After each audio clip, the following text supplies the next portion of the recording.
बाज़ लोग मुझे मजदूर दोस्त कहते हैं, कुछ कहते हैं कि मैं वहश हूँ, यानी ऑब्सिन और वल्गर कहानियाँ लिखता हूँ।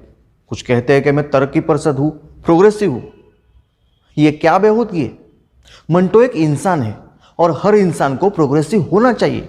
मुझ पे कई इल्ज़ाम है कि मैं औरत और मर्द के जिन्स रिश्तों के बारे में लिखता हूँ, वेश्या और रंडियों के बारे में लिखता हूँ। मेरा ये मानना है कि हर उस चीज़ के बारे में लिखा जाना चाहिए जो आपके सामने मौजूद है। मेरी कहानी को पढ़कर किसी नॉर्मल इंसान के मुंह से घटिया जज्बात की लार तो नहीं टपकती। मेरा अफसाना आपको पसंद आए या ना आए, इसका फैसला आप कर ले। मेरी कहानी मेरे दूसरे कहानी के पाए की है या नहीं, इसमें बहस लिटरली क्रिटिक्स कर ले, लेकिन अदब यानी लिटरेचर हरगिज हरगिज वहश नहीं हो सकता। मुझ पे कई मुकदमे चल चुके हैं। लोग अक्सर मुझे आकर ये पूछते हैं कि आप ऐसी कहानियां क्यों लिखते हैं? क्यों ना लिखूं वेश्याओं के बारे में?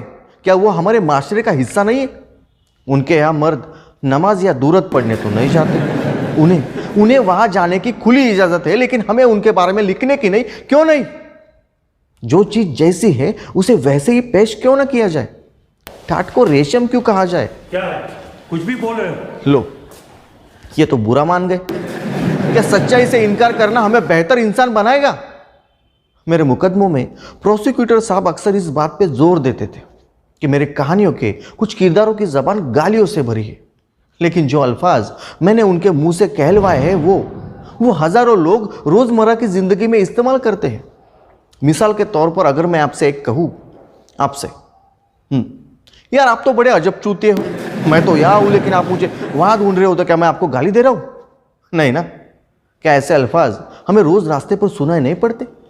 ये जरूरी है कि जिंदगी के करवटों के साथ अदब भी करवट बदले। फ्रांस के मशहूर नॉवेलिगार गुस्ताव फ्लॉबर्ट की कहानी मादाम बुआरी पर वैश्य का इल्जाम लगाया गया। यूं देखा जाए तो वली से लेकर गालिब तक सब पर कभी ना कभी ऐसे इल्जाम लगे, इसलिए ये कोई नई बात तो नहीं है। जी, मैं अंसार शबनम दिल। जी, क्या कहा आपने? आपका नाम अंसार शबनम दिल है? पहले तो आप अपना नाम बदलो, उसके बाद मुझसे मुलाकात करो। हाँ, तो मैं क्या कह रहा था कि मुझे ये लगता है कि आप... जी अंसार जी। अच्छा, तो आपको ये लगता है कि मेरे कई अफसाने मायूसी और अफसरदगी से भरे हुए नहीं है? आपको ये लगता है कि इन्हें पढ़कर कोई भी खुदकुशी कर ले?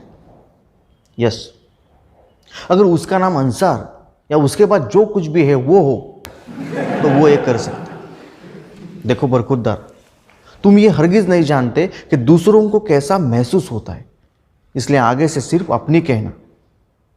मैं बनाव श्रृंगार करना नहीं जानता हूं, किसी की जलालत पर इस्त्री करना नहीं जानता हूं। मैं नीम के पत्ते कड़वे सही, खून तो साफ करते हैं।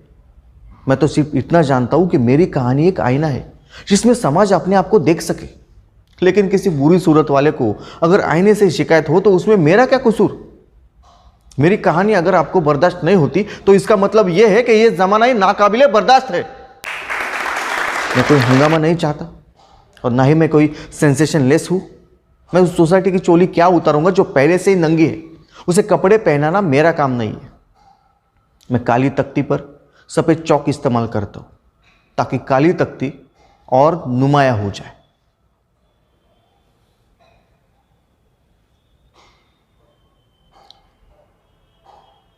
मैं अपनी आंखें बंद भी कर लूं, लेकिन अपने ज़मीर का क्या करूं?